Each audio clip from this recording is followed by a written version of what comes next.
مغربی دنیا کا یہ کہنا ہے کہ مسلمانوں کے ہاں پسند کی شادی کی اجازت نہیں ہے. یہ بڑا پروپیگنڈا ہے ساری دنیا میں. ہمارے ہاں میں جو جدید مغرب زدہ طبقہ اس کا خیال یہ ہے کہ اسلام میں اپنی پسند کی شادی کی اجازت نہیں ہے. پرانے زمانے میں جیسے والدین فیصلہ کرتے تھے اب اس سے لوگوں نے یہ سمجھ لیا کہ شاید دین میں اس کی اجازت نہیں ہے، مگر قرآنی آیات اور احادیث سے اس چیز کی نفی ہوتی ہے.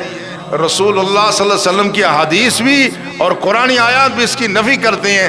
اللہ نے قرآن میں فرمایا فَانْكِحُوا مَا طَابَ لَكُمْ، وہ اس سے نکاح کرو جو تمہیں پسند ہو.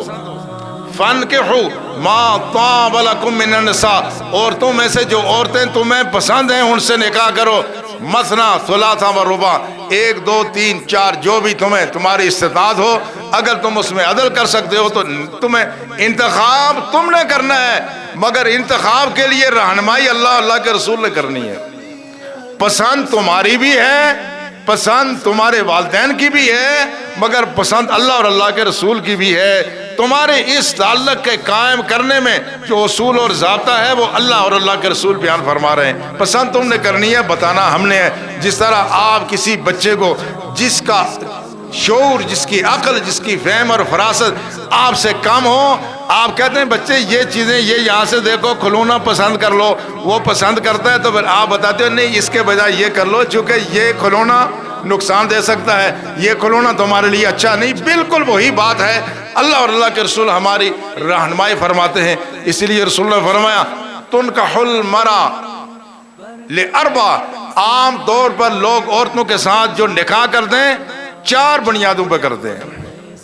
لمالہا، یا تو مال کی خاطر کرتے ہیں، مال کو دیکھتے ہیں فلاں عورت مالدار گھرانے سے ہے تو اس کا انتخاب کرتے ہیں.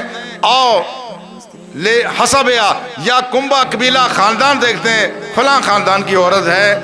یا فرمایا ولی جمالہا، یا حسن و جمال کو دیکھتے ہیں.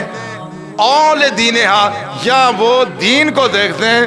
مگر آپ نے صحابی جس کو آپ فرما رہے تھے فر ذات الدین تربت یدا کا، تیرا بھلا ہو تو دین والی عورت کو پسند کرنا ہے. اب دیکھیں معیار 4 ہیں. ان 4 معیاروں میں فرمایا فر ذات الدین، تو نے سب سے پہلی ترجیح دینی ہے دین کو. کسی خاتون میں دین بھی ہے، حسن و جمال بھی ہے، مال بھی ہے، حسب و نسب بھی ہے تو سبحان اللہ. نہیں ہے تو پھر پہلی ترجیح دین ہے. رسول نے فرمایا جو شخص کسی عورت کے ساتھ محض حسن و جمال کی وجہ سے ہی نکاح کرنا چاہتا ہے، فرمایا یہ اس کا حسن و جمال اس کو کسی آزمائش میں ڈال سکتا ہے.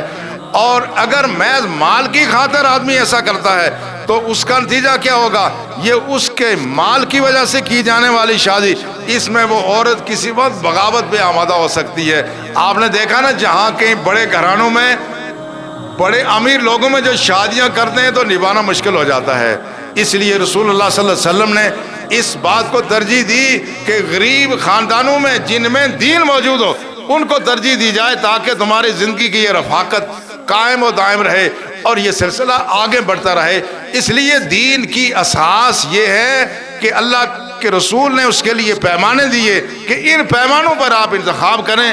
اور فرمایا اذا خطب الیکم من ترضون دینہ وخلقہ فزوجوہ. لوگوں یاد رکھنا اگر تمہارے ہاں شادی کی پیشکش ہو وہ مرد کی طرف سے ہو یا عورت کی طرف سے ہو، اگر تمہیں اس کا دین بھی پسند ہے اور اس کے علاوہ اس کا اخلاق بھی اچھا ہے فزوجوہ، تو پھر یہ شادی کر لینا.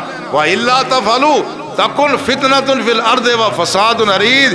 یاد رکھو اگر ایسا تم نہیں کرو گے تو اس زمین میں فتنہ ہوگا، ایسا فساد پھیلے گا کہ سب کو تباہ برباد کر جائے گا. تو یہ معیار دیا ہے شریعت نے دین کے معاملات میں، اور شریعت کا مدعا بڑا مختلف ہے. آج مغربی دنیا میں شادیاں، پہلی بات ہے لوگ شادیوں کے بغیر ہی رہتے ہیں. معاذ اللہ معاذ اللہ ثم معاذ اللہ. خدا اس طرح کے برے ماحول سے مسلمانوں کو محفوظ رکھے. پھر شادیاں ہوئی تو نہ شادی ہوتے ہوئے پتہ نہیں چلتا، ٹوٹتے ہوئے نہیں پتہ چلتا. کئی لوگ ہیں درجنوں شادیاں درجنوں طلاقیں. اس طرح کی صورتحال ہے. اسلام اس چیز کو کبھی پسند نہیں کرتا. وہ ساری احتیاطی تدابیر جن کی وجہ سے یہ رشتہ ہمیشہ کے لیے مضبوط اور مستحکم ہے، یہ گھر کی چار دیواری، یہ کسی معاشرے کا بیسک یونٹ ہے. چار دیواری میں افراد خوش ہیں تو معاشرہ خوش ہے، معاشرہ ماحول خوش ہے تو ملک خوشگوار ہے. ملک میں خوشیاں ہیں جہاں ہر گھر میں لڑائی، ہر گھر میں عداوتیں، ہر گھر میں جدائیاں ہوں، وہاں نہ صرف دو افراد متاثر ہوتے ہیں، بچے متاثر ہوئے، والدین متاثر ہوئے، رشتے متاثر ہوئے، سارا ماحول اور معاشرہ بکھر کے رہ جاتا ہے.